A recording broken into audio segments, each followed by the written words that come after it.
Hello, hello, good morning, good morning. Your boy Doug here from Story with a Purpose. I say stories with purpose because I want to, tell some stories or give real life situations, and there's always a purpose behind it. So that's why I haven't been telling a lot of stories lately. I've been working a lot, so I ain't enough time. But I want to give you all a little quick one, real fast. Please like, share, and comment. You know, let's support each other on these YouTube streets. But look, um, I grew up, in Philadelphia. I've seen a lot of stuff that happened in Philly, and I've been around a lot of stuff. I'm not gonna put too much on here because I'm still learning the YouTube rules and what to say, what not to say. But all I can say is, when we in the streets like that, we in the streets, streets, it's fun for the moment. They spare lies to you. Streets got your back. Streets don't love you. Ain't no friends out here in the streets. Ain't no friends out here in these streets. Until these young boys realize that, they'll be a lot better. These kids are dying out here early, 15, 12, hanging out here. Um, my bro was in jail, and none of his friends came to visit him. He left him in there by himself. So, saying like, it's no friends out here, man. Ain't no honor among thieves, bro. If you know what I mean. So look, you know, um, it was times I was out there, hanging around. I got in altercations, and then my friends, they had my back. What I mean, they ghosted. So, what I'm saying is like, when you have friends, and it's a shame because even the ones like you grew up with, once they get in these streets, it's like it just changed you. It just you have a different perspective. What I mean, not knowing the danger that with it holds, because you don't have a you have a very short life capacity on these streets though. Either you're gonna get locked up or dead or set up. You know, um, I have a few friends that was set up. One particular time I was in the crib, hanging. The guy I thought was my friend. We went to take a ride. We was gonna get some cheesesteak, and we both was hustling. What I'm saying? We was out there hustling.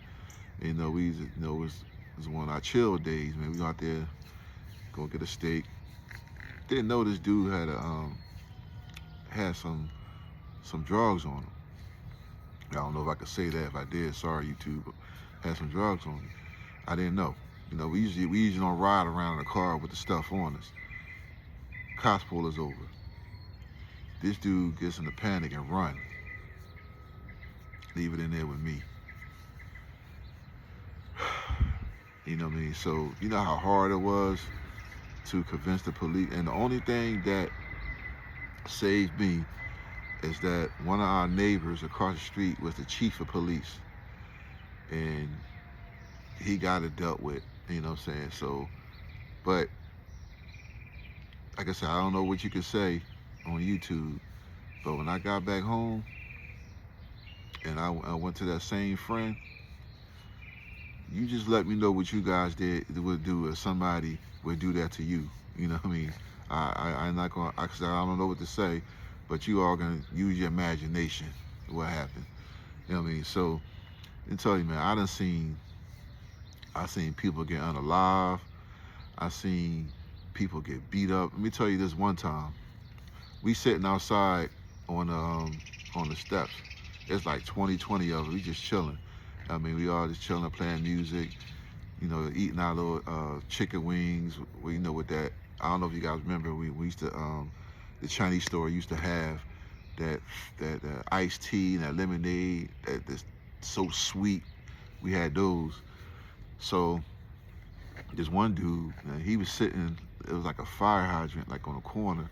So he was sitting on it, and dude rolled up like, "Yo, where my money at?" He said, "I ain't got your money, right?" He said, "Look, man, I've been waiting for my money for the last 2 weeks, man. You say you gonna pay it this week. Where is that?" He said, "I ain't got it." He said, "All right." He said, "But you got these new J's on, but you ain't got the money you owe me, right?" And then dude got a little hostile. He said, "I ain't got your effing money," and the N word. You know what I mean? Then he said, all right, bet. He said, I got you. We ain't think nothing of it. I was like, yo, Jay, you better pay that dude his money like he ain't playing. We all laughing and joking, right? Q came up again. He said, you ain't gonna give me my money? It's my last warning. He was like, he said, told your punk, hey, I ain't got your money. Yo, he went in his trunk and got a 15-pound sludge hammer. Y'all know I have it on sludge hammer. And the dude didn't think that. I don't know why he has, man, he came out with that sludge hammer and yo, he hit him right square in his face with that sludge hammer. That's just say, you ain't recognize him at a funeral. You know what I mean? And the thing about it, these dudes grew up together, they hung together, we all went to the same school, we went to family reunions and cookouts, and when you in these streets, when you get caught in these streets, I'm telling you, man, you know what I mean? It just changed you. So stay out the streets, young kid, youngins, stay out the streets. You know what I mean? Go to school, you know, all that cliche stuff. I mean, go to school, stay out of school. You know, it's the truth though, you know what I mean? Not saying you're not gonna get into altercations in school, but be in these streets, you don't have a future. You have a future in school. You know, I wish I would have been told that when I was growing up. But see you guys again for more real talk later.